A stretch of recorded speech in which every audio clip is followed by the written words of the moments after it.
beginne damit, indem ich eine Feuchtigkeitscreme auftrage und anschliessend von Marc Jacobs den Perfecting Coconut Face Primer auf mein ganzes Gesicht verteile. Wenn ich das schön eingearbeitet habe, benutze ich von MAC Pro Longwear Foundation. Die tue ich zuerst mit einem Foundation Brush auftragen und anschliessend mit meinem Beauty Blender in die Haut einarbeiten.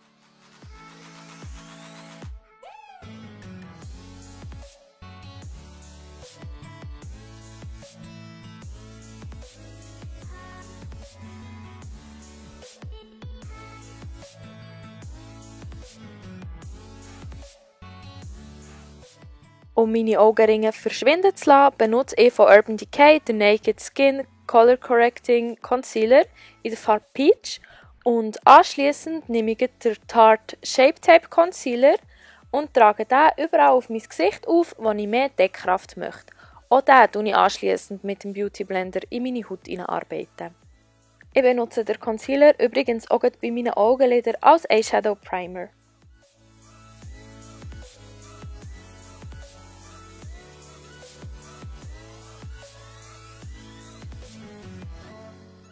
Um mein ganzes Gesicht zu setten, nehme ich von NYX das HD Finishing Powder. Das trage ich zuerst grob mit einem Beauty Blender auf und anschliessend noch über das ganze Gesicht mit einem Pinsel.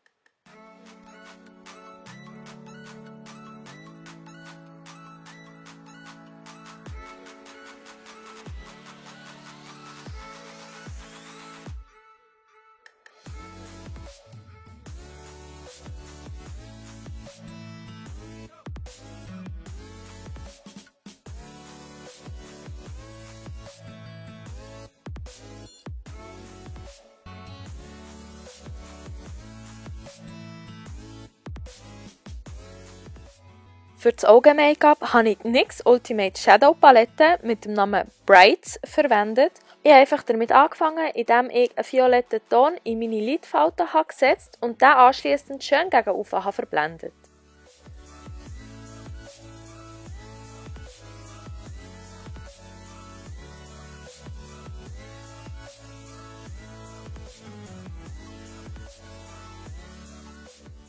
Damit es eine schöne Kante gibt, habe ich mit dem Tarte Shape Tape Concealer das Ganze noch ausbessert.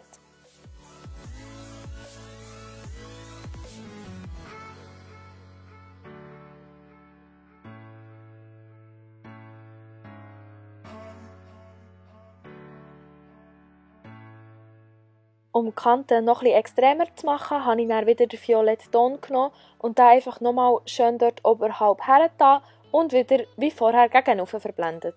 Auf mein ganzes Lid habe ich dann einen Türkiston aufgetragen und unterhalb von meinen Augen habe ich noch loses Puder hergetan, damit ich später die Fallouts besser wegwischen kann. Für meinen Eyeliner habe ich von NYX Vivid Brights den Eyeliner Vivid Violet verwendet.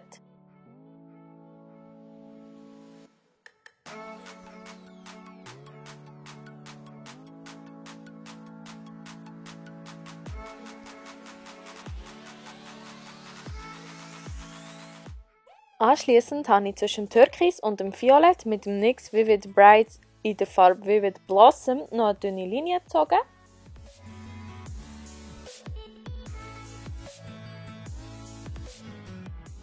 An meinem Unterwimpernkranz habe ich ganz normal einen pinken Eyeshadow hergetan und schön gegen oben verblendet. Und nachher habe ich oberhalb von meinem Eyeliner mit dem NYX Vivid Brights in Vivid Halo ein paar Punkte gemacht. Und dann habe ich hier weitergefahren mit den Augenbrauen. Dann habe ich von NYX Liquid Suede einen Cream Lipstick in der Farbe Amethyst verwendet. Und mit dem habe ich einfach ganz normal wie immer meine Augenbrauen gemacht. Ich habe dann eine ganz normale Mascara verwendet, meine Fake Lashes aufgeklebt. Nachdem habe ich wieder das Violett genommen, dann den Kontrast noch mal ein bisschen stärker gemacht. Und für meine unteren Wimpern habe ich von NYX Vivid Brights die Farbe Vivid Petal verwendet. Und für meine Wasserlinie habe ich von NYX der Slide On, Glide On, Stay On and Definitely a Turn On Waterproof Extreme Kajal in der Farbe Fluorescent verwendet. Für die schmilzende Glasse auf mein Gesicht zu zeichnen, habe ich auch von NYX Slide On, Glide On, Stay On and Definitely a Turn On Waterproof Extreme Kajal verwendet. Aber diesmal in der Farbe Bed Rose. Und wie ihr seht, habe ich mit dem einfach die Tröpfe gezeichnet. Und ich habe dann auch je nachdem mit einem Wattestäbchen und mit ein bisschen Concealer alles noch so ein bisschen ausgearbeitet, bis mir einfach gefallen hat.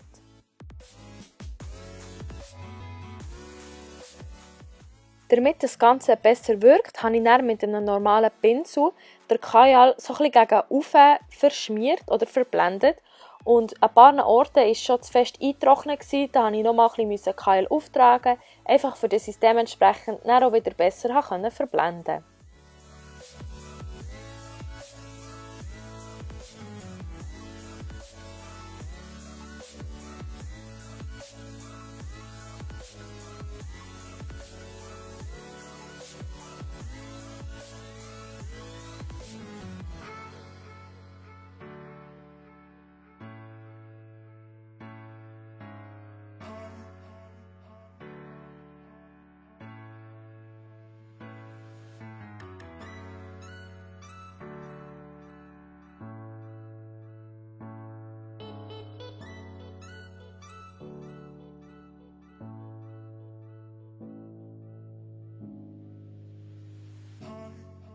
Um das Ganze zu schattieren und auszumalen, habe ich NYX Sweet Cheeks Blush Palette genommen und ich habe einfach da so ein bisschen alle Töne zusammengemischt, einfach so lange, bis ich einen Ton hatte, der mir gefallen hat.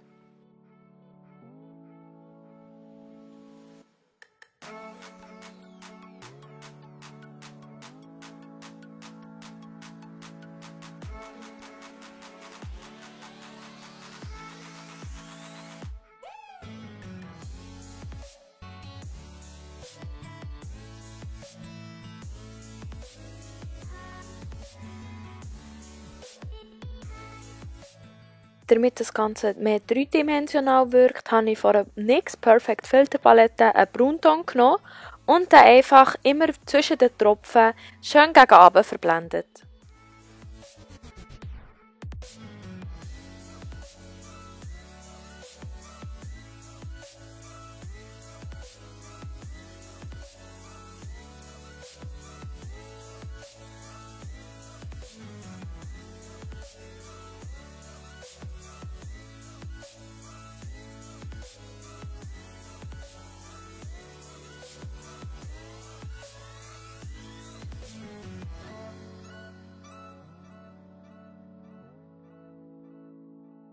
Um Highlight zu setzen, habe ich das NYX Duochromatic Illuminating Powder in der Farbe Twilight Tint genommen und den habe ich überall dort aufgetragen, wo man normalerweise auch Highlighter aufträgt und ebenfalls noch bei allen Tropfen, einfach auch für dass es da mehr dimensional wirkt. Um meine Lippen zu umranden, habe ich von NYX Suede den Matte Lip Liner in der Farbe Sway benutzt. Und wie schon gesagt, habe ich mit dem meine Lippen umrandet und anschliessend auch das Papier vom Bonbon außerhalb beim Mund gezeichnet.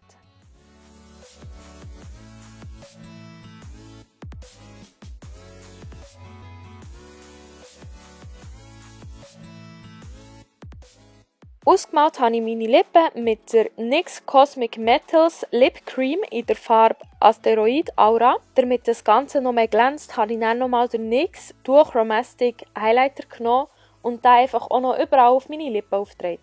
Als ich mit diesem Schritt fertig war, habe ich wieder die NYX Sweet Cheeks Blush Palette benutzt und mit dem habe ich einfach meine Kontur vom Gesicht gemacht. Mein ganzes Augenlid habe ich mit dem NYX Shell Liner and Smactor in der Farbe Jet Black einfach alles schön angemalt, für wenn man dann den Lolli herhabt, für dass man nicht direkt die Haut durchsieht. Weiter geht es sogar direkt mit dem Cupcake. Da habe ich von Too Faced den Sketchmarker verwendet und mit dem einfach mal alles grob aufgezeichnet.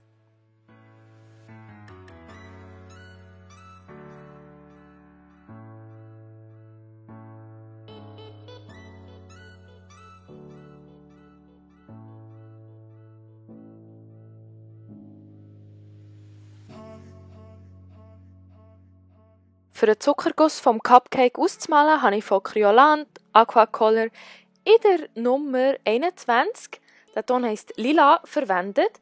Und für das Papier unten vom Cupcake auszumalen, habe ich von NYX Perfect Filter Palette genommen und dort einfach einen Grauton verwendet.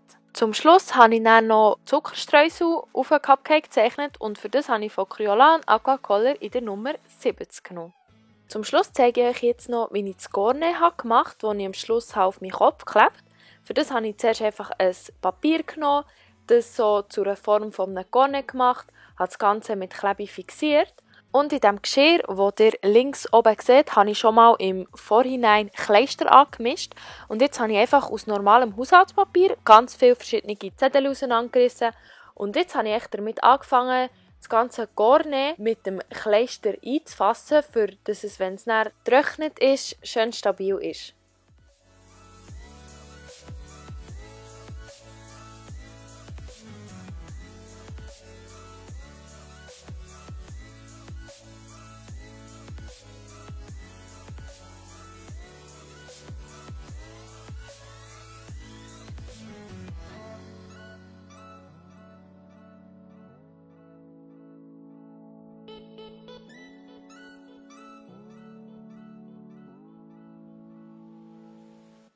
Als nächstes habe ich dann ganz verschiedene Fimo genommen, also in verschiedenen Farben. Und jede Farbe habe ich dann separat so ganz zu einer langen Schnur gemacht.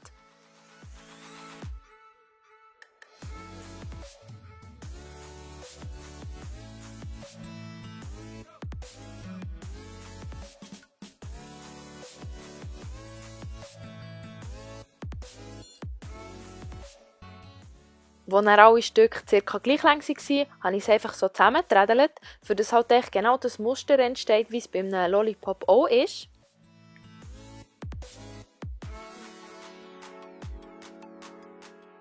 Zum Schluss habe ich dann einfach das Ganze noch so zusammengedreht, für das halt echt die typische Form von einem Lollipop entsteht. Und in meinem Fall habe ich jetzt extra ganz am Anfang so ein eine Lücke gelassen, für das sozusagen ein Guckloch entsteht, weil ich ja dann der Lolli so über mein Auge geklebt. Ich habe den Stängel vom Lolli, also das Holzstäbchen, extra schon in Fimo reingedrückt, für das schlussendlich, also wenn der Fimo dann trocken ist, für das es mir gäbiger geht, das Stäbchen mit Heißleim anzukleben.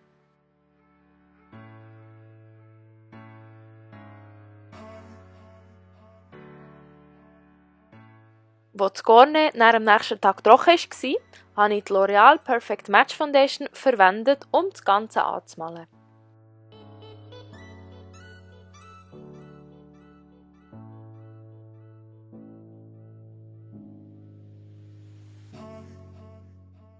Um die Foundation abzupudern, habe ich wieder das NYX HD Finishing Powder genommen und diesen Schritt habe ich einfach gemacht, für dass die Foundation noch nicht so klebrig ist.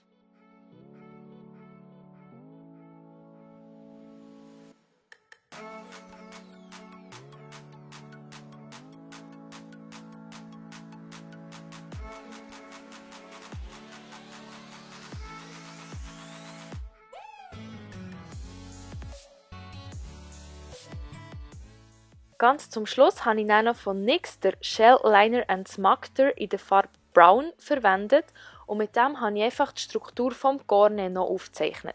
Als ich das dann alles fertig gemacht habe, habe ich mit einem ganz normalen Heißleim das Cornet auf einen Haarreifen geklebt.